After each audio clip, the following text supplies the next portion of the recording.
Olá, vencedores! Eu sou Lívia Biscotto, professora de português e redação, e venho falar um pouco mais da minha experiência no concurso da SFSEX. Pessoal, se você já viu os outros vídeos ali do canal, você já sabe que eu tinha passado, então veja que eu vou colocar alguns cards ao longo do vídeo para você saber um pouco mais disso. Mas essa segunda parte da inspeção de saúde, infelizmente, acabou me derrubando e aí eu não vou poder seguir. Depois eu vou explicar para vocês o motivo, tá? O que aconteceu no meu caso, tá? E no próximo vídeo eu vou falar o que aconteceu no meu caso. Mas aqui eu quero falar para vocês como que foi a inspeção de saúde, no geral, como que ocorreu lá no dia e dar, claro, algumas dicas para vocês ficarem atentos, com o que pode fazer com que você tenha de entrar com recurso, Quais são as coisas que mais pegaram, assim, no dia, tá? Eu sou de Minas Gerais, então a minha inspeção foi na nossa capital, BH. Lá foi tudo muito organizado, todo mundo muito educado com a gente, tá? Quando nós fomos chamados, cada pessoa é chamada lá individualmente e foram 3 médicos. Tem 2 lá que eu não sei a especialidade, uma que ficava anotando no sistema, no computador, a outra olhando os exames e passando a informação para ela, Eram 2 médicas e tinha um homem, um ortopedista, que foi me examinar em alguns aspectos. O que eles examinaram lá na hora foi a questão da pressão, depois a minha estava normal, e o ortopedista me pediu para pisar de pés descalços, para ele olhar, acredito, a questão da pisada mesmo, se tem o pé chato, pé plano, não sei como fala, e pediu para abaixar, assim, sabe? Para abaixar, acho que para ver a coluna, se tem algum problema e tal. Então, olhou essas 3 coisas apenas. Eu achei que iriam me pesar e me medir, medir a altura. Mas no meu caso isso não aconteceu. Fiquei sabendo que em alguns outros estados isso aconteceu. E até parece que isso aconteceu com algumas pessoas que foram lá para a inspeção em grau de recurso. Mas comigo não aconteceu. Sobre a análise dos exames. Eles olharam bastante a questão da data, então anotaram tudo, Exame tal, feito na data tal, e o resultado, assim, às vezes, quando era um resultado numérico, falava o resultado numérico, quando era positivo e negativo, só registrava que era positivo e negativo. Em alguns casos, só falava assim, está normal, Então, não gastou muito tempo, eles foram direto no veredito lá do laudo. Mas o que acontece com os exames? O que mais fez com que as pessoas tivessem de voltar por causa de recurso foi a questão do raio-x, acho que é da coluna, que às vezes não faltou o ângulo, ângulo de Cobb, ângulo de Ferguson, algo assim. E aí os exames incompletos tiveram de ser refeitos e a pessoa teve de voltar depois, tá? No meu caso, estava completinha essa parte, não foi isso. E sobre os exames também, todos verifiquem se estão devidamente assinados e carimbados, mas assinatura eletrônica também valeu. Eu não sei porque eu não mandei, mas fiquei sabendo de algumas pessoas, que elas entregaram apenas a assinatura eletrônica e valeu também. Então, não foi um problema essa questão. Outra preocupação minha era saber se todos os meus exames e laudos tinham o número do meu RG e do meu CPF. Mas não foi algo que eles ficaram olhando, Tanto é que eu fiquei sabendo de algumas pessoas que não tinham CPF, não tinham RG no laudo, e mesmo assim foi aceito, Porque tinha, claro, o nome completo e tudo.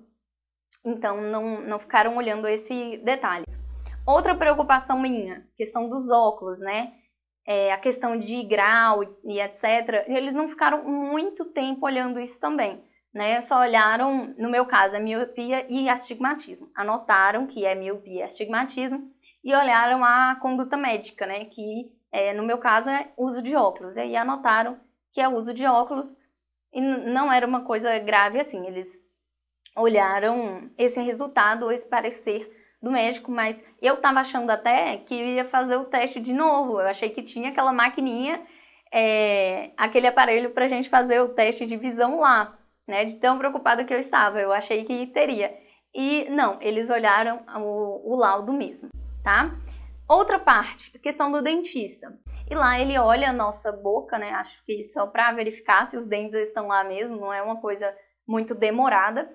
E ele dá uma olhadinha no laudo, mas também não foi uma coisa muito demorada, não.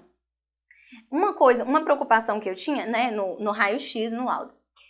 Uma preocupação que eu tinha era a questão do siso. Meus sisos não nasceram, mas quando eu fui fazer aquele raio-x panorâmico das arcadas dentárias, eu descobri que eu tenho 2 sisos inclusos, né, ou seja, dentro da gengiva. E aí eu achei que poderia ter algum problema, né, não sei. Mas isso essa questão não foi levantada. Eu já saí da salinha do dentista, como foi bem rapidinho, com um papelzinho assim escrito que eu estava apta, né, na avaliação dentária. E a avaliação da junta médica demorou um pouquinho. E aí eu fiquei lá sentadinha. E aí quem estava apto, né, foi chamado, comunicado que estava apto e já saiu com a data do TAF. E ó, sua data é dia 4 de janeiro, né? Acho que todo mundo que foi no meu dia foi dia 4 de janeiro.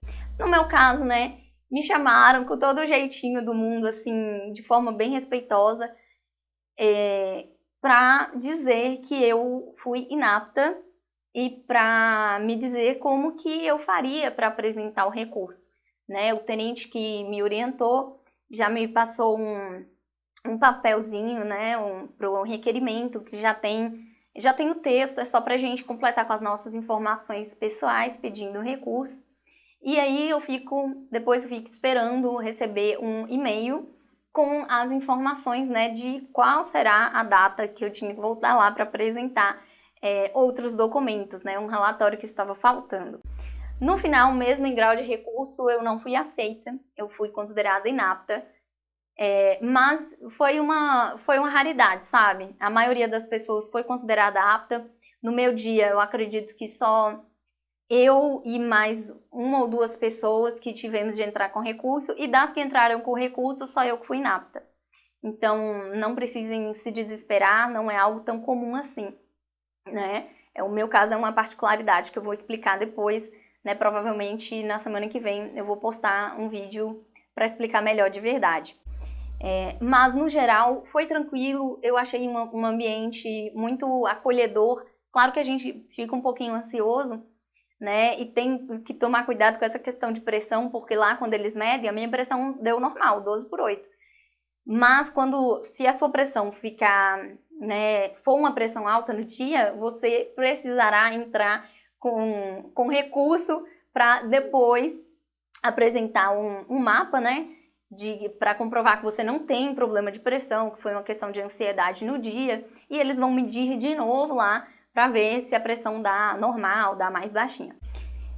Mas foi um ambiente acolhedor, mesmo na hora de me comunicar, a questão que eu tinha que entrar com recurso, foram muito educados, mesmo na hora de me negar, já no grau de recurso, né, de avisar assim, olha, você foi considerada inapta, né, não vai seguir no concurso.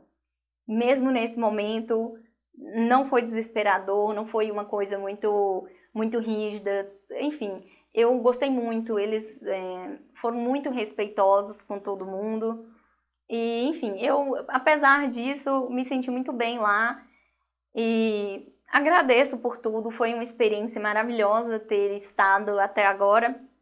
O que eu me preparei para o TAF, apesar de não fazer a prova, foi muito bom para a minha saúde, para mudar o meu estilo de vida, que realmente estava um caos, né? Fora de rotina, dieta, sem exercício.